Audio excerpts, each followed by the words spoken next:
किसान भाइयों और मेरे साथियों, सभी को मेरा सादर नमस्कार। साथियों, हमारे इस दुनिया में आने के बाद हमारी सबसे पहली ज़रूरत भूख है, और जब तक हम इस दुनिया में रहते हैं हमारी सबसे पहली ज़रूरत भूख ही बनी रहती है। बेशक हमें हमारी माँ ने जन्म दिया है, लेकिन हमें और हमारी माँ को पालने का काम ये धरती माँ ही करती है।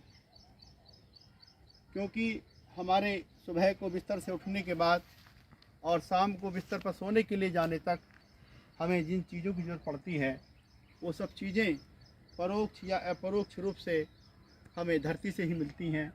इसलिए हम धरती को धरती माँ कहते हैं।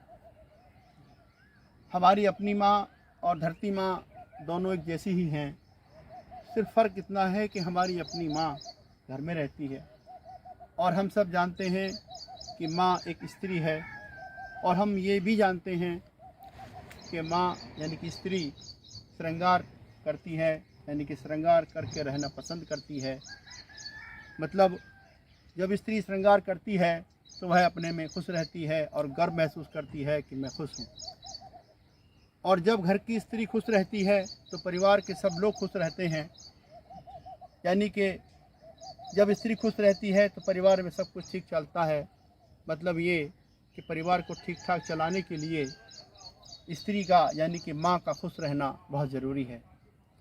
ठीक इसी तरह से हमारी धरती माँ का भी खुश रहना ज़रूरी है, और धरती माँ को खुश करने के लिए ज़रूरी है कि हम धरती माँ का श्रृंगार करें, धरती माँ का सम्मान करें, धरती माँ की इज़्ज़त करें। और धरती माँ का श्रृंगार ये है कि धरती पर मौजूद जो सजे हुए पेड़ हैं, नदी, नाले, तालाब, पहाड़, झरने, और धरती पर चलते फिरते पशु पक्षी, जीव जंतु, सूक्ष्म जीव, जल में रहने वाले जलचर, थल में रहने वाले थलचर, और नभ में विचरण करने वाले नभचर, यही सब धरती माँ का श्रृंगार है। मगर अफसोस ये कि हम धरती माँ का श्रृंगार तो क्या, उसके श्रृंगार को मिटा रहे हैं। यानी कि हमने नदी, नाले, तालाब, पहाड़, झरने तो क्या, अपने खेतों की मेंढों तक को मिटा दिया है। अपने खेतों की मेंढों पर हम पेड़ों को काट रहे हैं। जो हमारे जंगल हैं, जिनमें पेड़ हैं, उन जंगलों को काटकर हम बिल्डिंगों के बड़े बड़े जंगल बना रहे हैं। और गांव खलिहान में जो हमारे तालाब मौजूद हैं, उन तालाबों पर हम कब्ज़ा कर रहे हैं, तालाबों को मिट्टी में मिलाते चले जा रहे हैं। इसके अलावा हम धरती माँ से, अपने खेतों से हम अपने भौतिक संसाधनों की प्राप्ति की होड़ में और अधिक से अधिक धन प्राप्त करने के लालच में अपनी धरती से अधिक उपज लेना चाहते हैं। और उस उपज को लेने के लिए ही हम अपने खेतों में बिना सोचे समझे बेतहाशा मात्रा में रासायनिक उर्वरकों, यूरिया, डीएपी, पोटास और फसल सुरक्षा रसायनों, इंसेक्टिसाइड, फंगिसाइड और वीडिसाइड का बेतहाशा मात्रा में प्रयोग कर रहे हैं। यानी कि हमने अपनी खेती में, अपनी ज़मीन में, अपनी धरती में इतना रसायन डाला है कि हमने अपनी धरती माँ की कोख को तंदूर बना डाला है, जिसकी वजह से हमारी मिट्टी में रहने वाले, हमारे किसानों के मित्र कहे जाने वाले केंचुआ अब मौजूद नहीं हैं। उसके साथ साथ जो हमारी मिट्टी में सूक्ष्म जीवाणु हैं, जो हमारे खेत में फसल अवशेष को खाकर ह्यूमस में परिणत करते हैं, जीवांश कार्बन की मात्रा को बढ़ाते हैं, वो भी मर गए हैं। हम अपनी धरती माँ को निरंतर नंगा करते चले जा रहे हैं। हमें इस अपनी धरती माँ को कभी नंगा नहीं करना चाहिए, क्योंकि हमें सोचना चाहिए कि जो हमारी अपनी माँ है, हम अगर उसको नंगा करें तो हमें कैसा लगेगा। ठीक इसी तरह से ही हमें अपनी माँ की तरह ही धरती माँ की इज़्ज़त करनी चाहिए। हमें अपनी धरती माँ को कभी भी नंगा नहीं करना चाहिए। हम अपनी धरती माँ पर जुल्म करते चले जा रहे हैं, धरती माँ का अपमान करते चले जा रहे हैं, लेकिन ये आखिर फिर भी धरती माँ एक माँ है। इसे हमारे ऊपर दया आती है, ये हमारी ज़रूरत की फिर भी हमें सब चीज़ देती है, हमारी सब ज़रूरतों को पूरा करती है।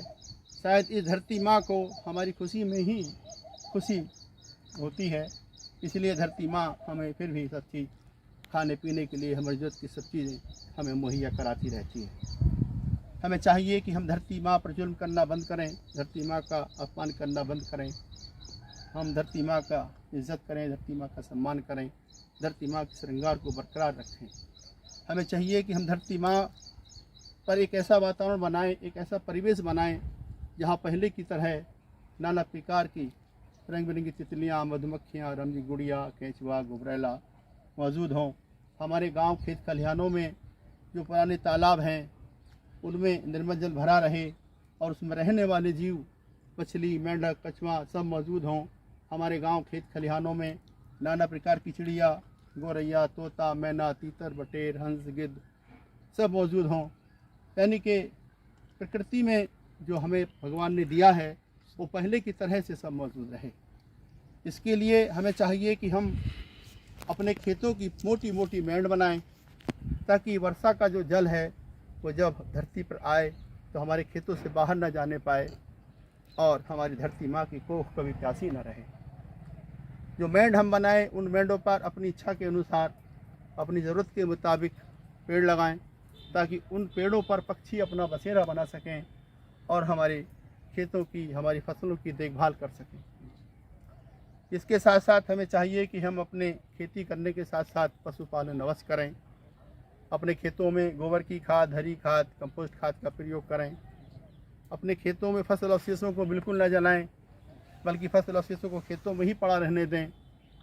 हमें चाहिए कि हम अपने खेतों में सूक्ष्म जीवों की संख्या को बढ़ाएं और उस सूक्ष्म जीवों की संख्या को बढ़ाने के लिए हमें जीवामृत का प्रयोग करना चाहिए।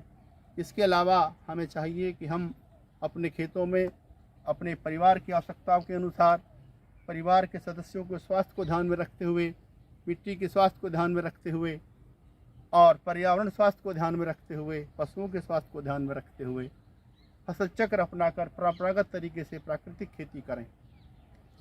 अगर हम ऐसा करेंगे तो हमारी प्रकृति का वह बरकरार रहेगा, हमारी धरती माँ का श्रृंगार बरकरार रहेगा। साथियों, मैं तो ये कहता हूँ कि जिस तरह से हमारी अपनी माँ है उसी तरह से हमारी धरती माँ है। अपनी माँ का कभी भी दिल मत दुखाना, अपनी माँ को कभी भी जुल्म मत करना। अगर ये हमारी माँ हमसे नाराज़ हो गई और हमें छोड़कर चली गई तो दुनिया में हमें और आपको कोई दुआ देने वाला नहीं मिलेगा, क्योंकि हमारी माँ की एक दुआ ही हमें कामयाब बना देती है। इसलिए हमें चाहिए कि हम अपनी माँ की, अपनी धरती माँ की हमेशा इज़्ज़त करें, सम्मान करें और धरती माँ के श्रृंगार को बरकरार रखें। साथियों, अगर हम धरती माँ के श्रृंगार को बरकरार रखते हैं तो मैं दावे के साथ कहता हूँ कि धरती माँ हमारी और आपकी हर ज़रूरत को पूरा करती रहेगी और हम इस धरती पर हमेशा हमेशा खुशी के साथ जीते रहेंगे और हमारे आपके जीवन में हमेशा खुशियाँ ही खुशियाँ बरकरार रहेंगी। तेरा वैभव अमर रहे माँ, हम 3 4 रहें न रहें। धन्यवाद।